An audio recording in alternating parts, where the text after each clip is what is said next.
E você, lê ou já leu algum mangá? Quais são os seus mangás preferidos? Deixa aí nos comentários que eu quero saber. Ah, e se você quiser comprar alguns desses mangás mencionados, entre pelo link que está aí na descrição, porque você ajuda o nosso canal, tá legal? E não se esqueça, boas leituras te fazem viajar. Eu não poderia encerrar esse vídeo sem falar dessa obra maravilhosa, marcante, que é One Piece. Estou até com a camiseta em homenagem. Mesmo eu não tendo acompanhado os mangás, eu acompanho essa obra mais pelos animes, mas eu tenho que mencionar One Piece, porque pelo tamanho que ela tem, tanto da extensão, quanto do impacto que ela tem na cultura, do sucesso que ela faz e da qualidade que ela tem. Muita gente se assusta com o tamanho, porque são centenas, mais de 1000 episódios do anime, centenas de volumes aí do mangá, e as pessoas ficam, puxa, será que eu vou aguentar? Será que eu vou estar vivo para ler o final de tudo isso? Mas eu quero dizer para você que vale a pena. Meu primeiro contato com One Piece foi muito lá atrás, lá nos anos 90, eu li o primeiro volume do mangá, eu não me empolguei, eu larguei, eu achei muito estranho, muito esquisito, e talvez muita gente tenha essa sensação quando entra em contato pela primeira vez com One Piece. Mas eu quero incentivar você a dar, seja no anime ou seja no mangá, a dar alguma chance, a ler alguns momentos, a chegar pelo menos no capítulo do Arlong Park, no final desse arco do Arlong Park.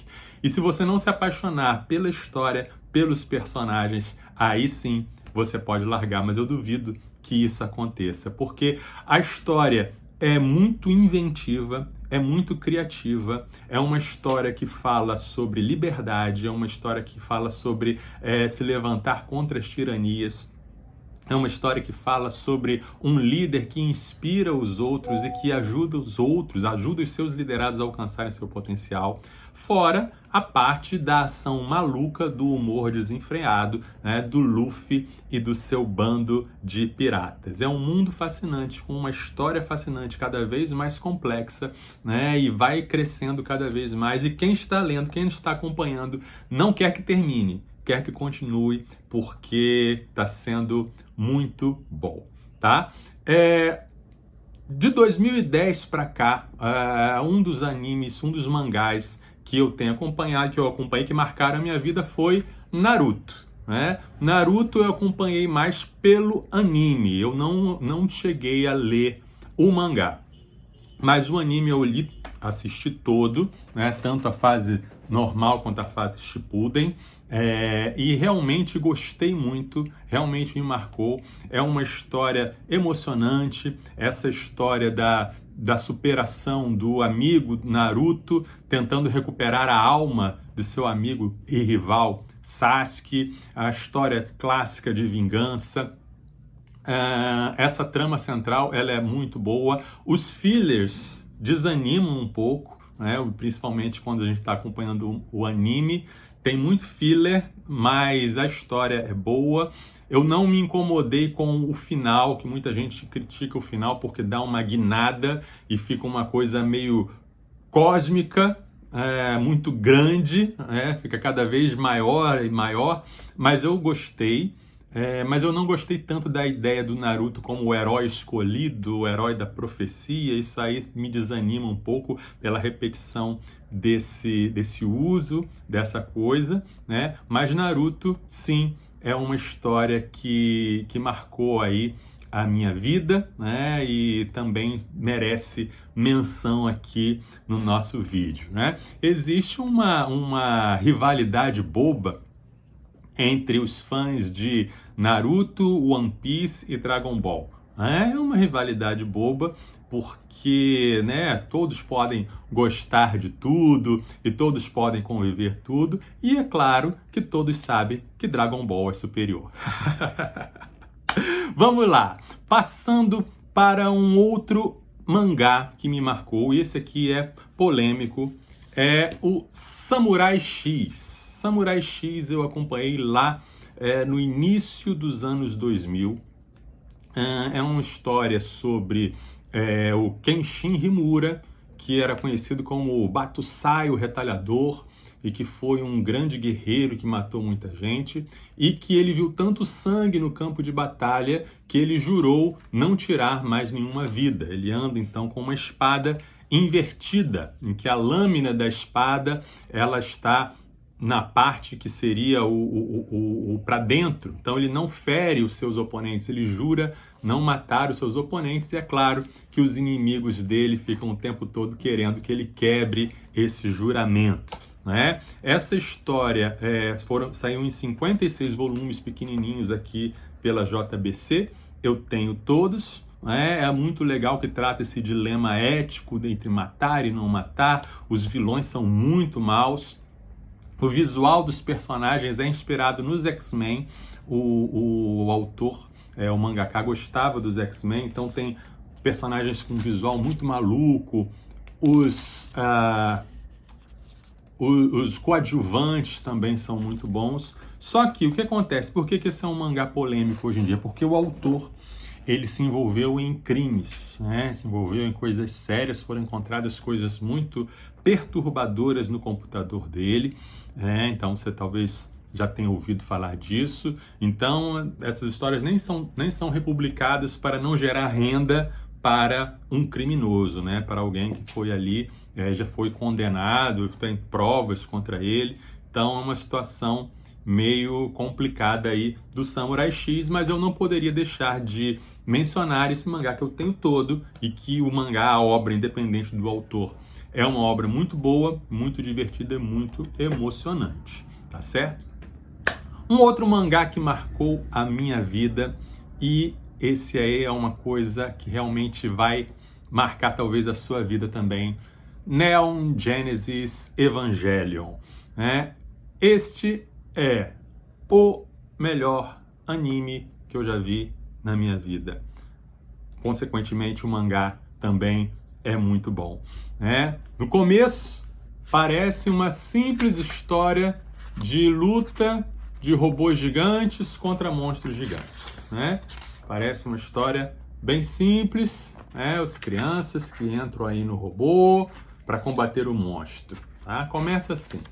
Mas aí, aos poucos, a história vai se tornando mais complexa, para alguns mais confusa, para alguns mais complicada, e vai virando uma obra sobre luta política, sobre conspirações, sobre religião, sobre filosofia, sobre loucura, sobre depressão.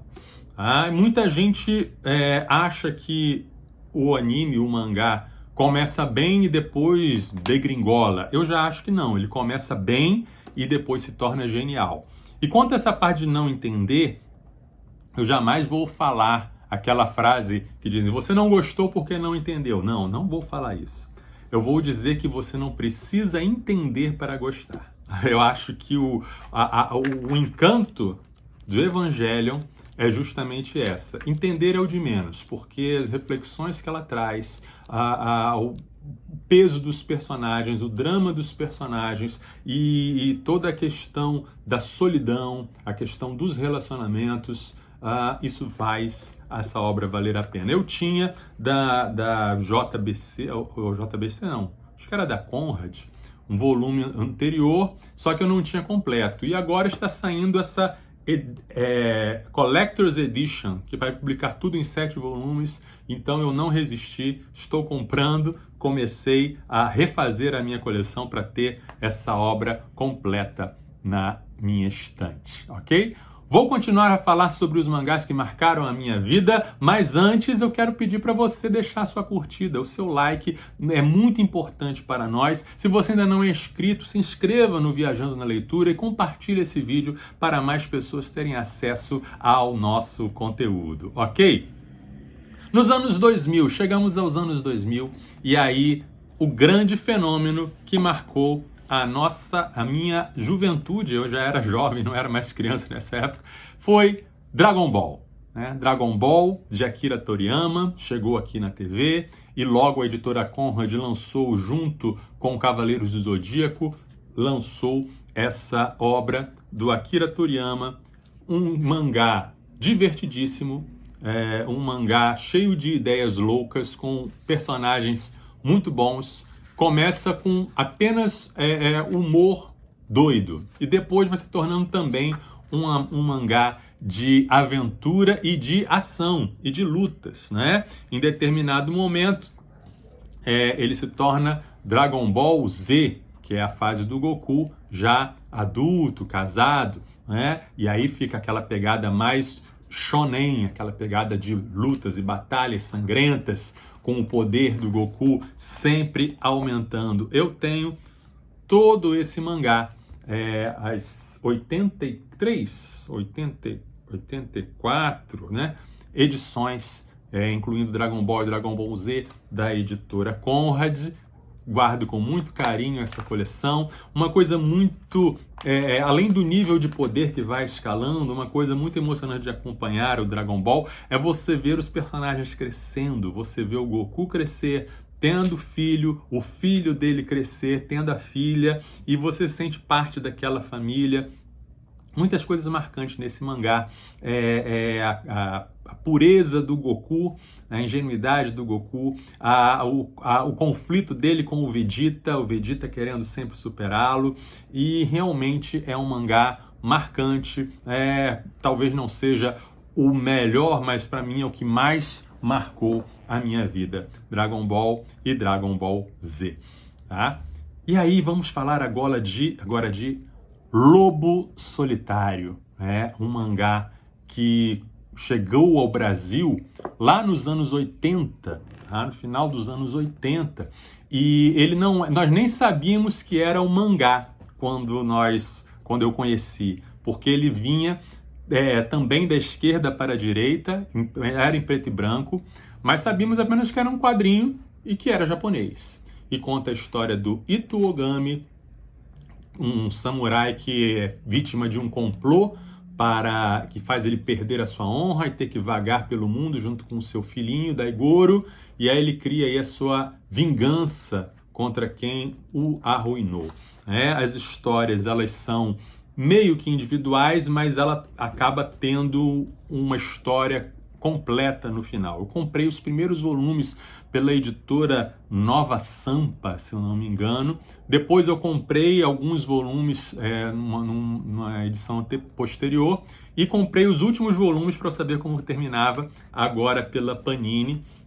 E eu pretendo comprar o restante, porque é uma história muito clássica, é uma história que inspirou Frank Miller, é uma história que inspirou muita gente, e aqui está o volume 28, vale muito a pena, é um grande clássico. Tá? O Daigoro, inclusive, né, o filhinho que anda junto com o Lobo Solitário, inspirou o Grogu, o bebê Yoda aí da série O Mandaloriano, tá certo?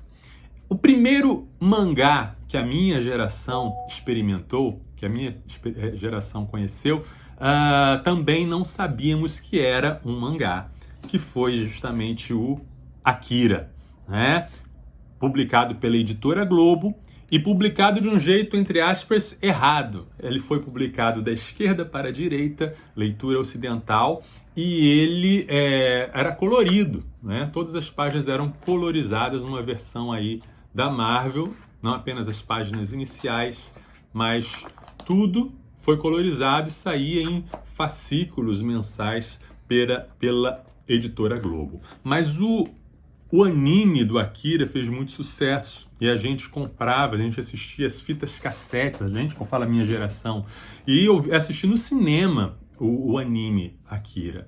E realmente explodiu a nossa cabeça, aquela ficção científica da melhor qualidade. Foi um total sucesso e o quadrinho da editora Globo também fez muito sucesso, né? E os puristas que me perdoem, mas aquela versão colorida da editora Globo era muito bonita, tá certo?